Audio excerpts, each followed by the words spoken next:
Okay, this is a Sears sewing machine, and it was dropped off, and the complaint was that it's a 50-year-old machine and it's lost its will to sew.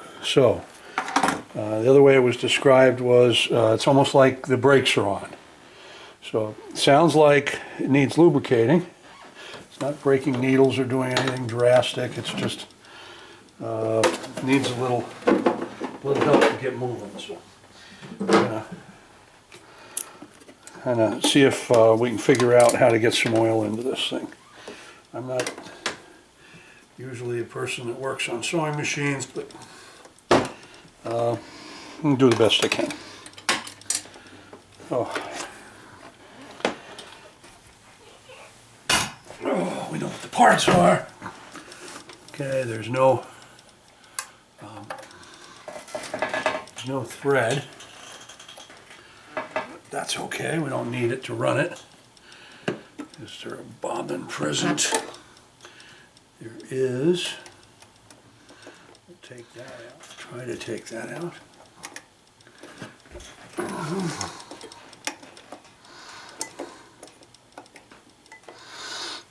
There we go. Okay, and just turn it by hand. Oh boy, that just barely turns. And if I loosen it up on the motor, it just barely turns. Even with the clutch released,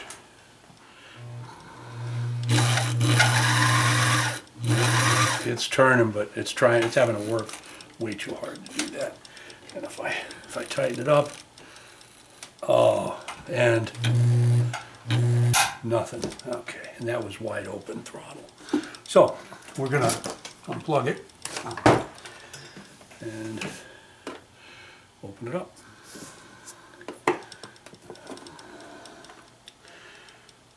Sears model 148 12500.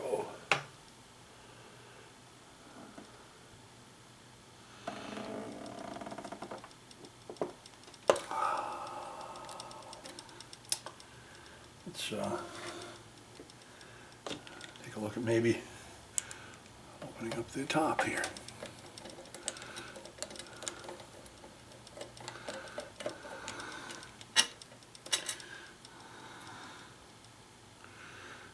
Screw.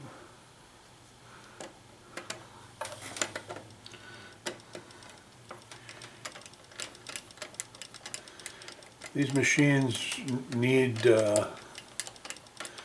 oil over time. The oil that they put in them dried up and got sticky. The difference between those two screws, the one behind the wheel is a little shorter. They didn't have all those fancy lubricants that we have these days with, you know, silicone and all that other stuff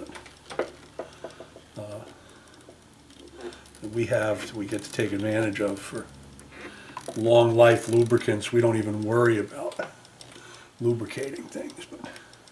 So what I'm going to use to lubricate this is it's called a zoom spout oiler.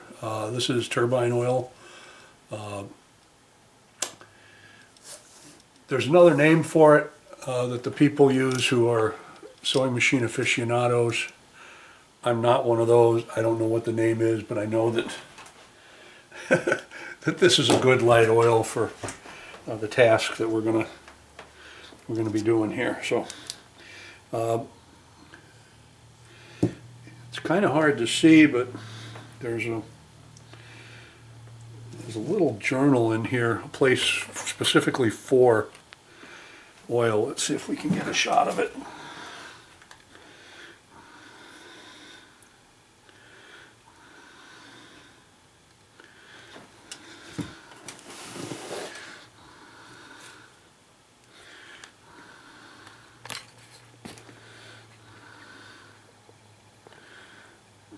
There we go. That's where oil goes. And normally you just want to put a drop of oil in places, but that guy I'm going to fill up.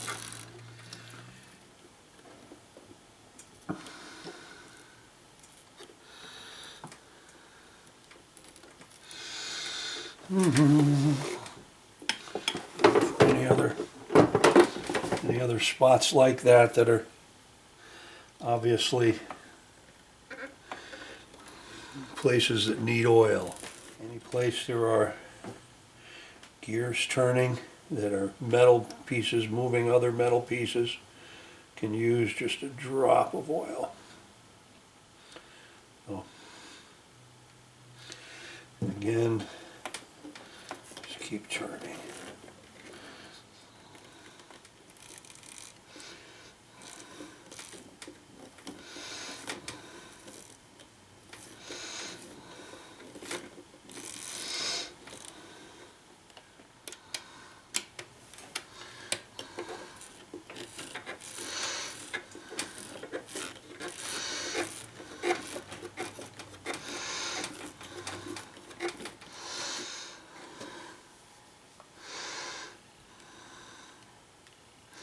Right down in there is a little hole right there.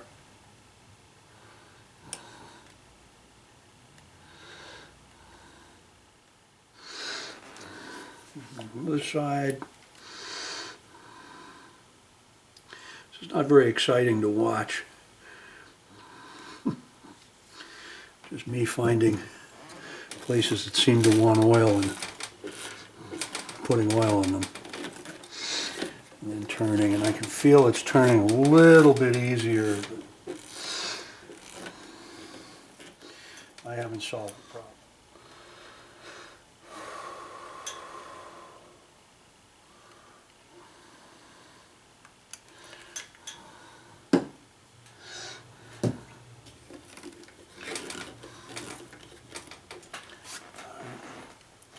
See some fuzz in there.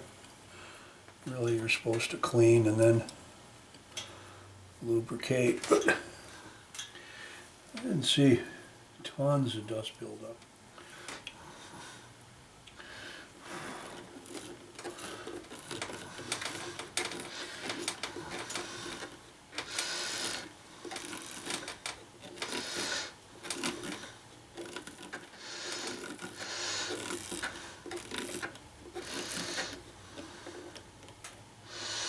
Okay, I'm going to pull the needle out of this, just so I don't accidentally, because I'm going to run it in a little bit, and I don't want to accidentally hurt myself. So well, that feels a little better. Not sure how. This definitely still feels tight. Now, what we can't forget is that it's only half the machine. The rest of it is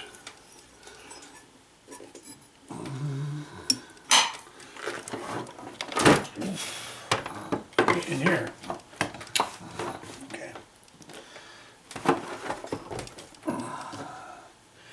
Here we do have some dirt, quite a bit, actually, considering that it's always covered up. In here we'll set this aside and I'll vacuum that out. Pin.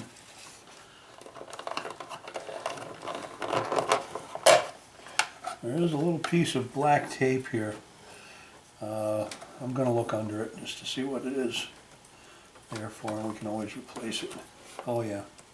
So the cord got squeezed a little bit. It's not broken all the way through, but I think the tape was a good idea. I'll replace the tape when I'm done working on the machine. But there's no wire showing through, so it's not terrible. All right, so, and now we're back looking for oil journals. There's one.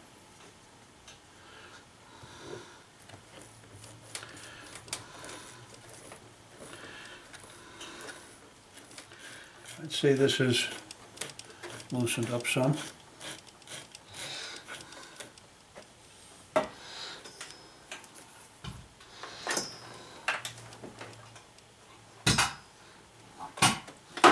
Let's find out.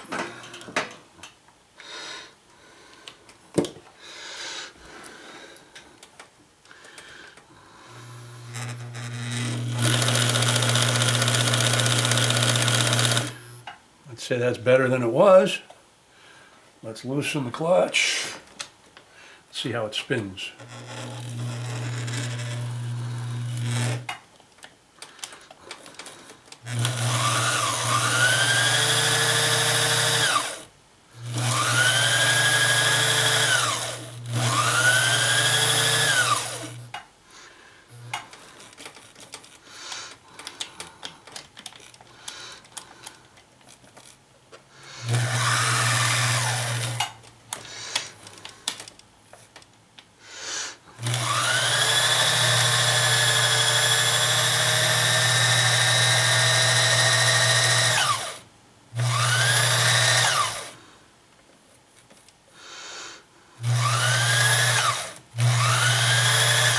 Not supposed to move at all.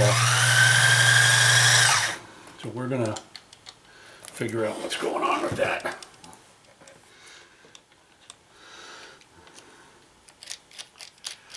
Took me a little while to figure out, but so the way the clutch works is when there's no pressure on this bearing here spins on this shaft, but it was all gunked up, it was almost seized, and so even when you loosen the clutch, the wheel wasn't free to spin. So cleaned it all up, got all the grease off it. I've got it so that it spins nice and spins nice now. We're gonna put it back together and then we'll show off how well it works correctly.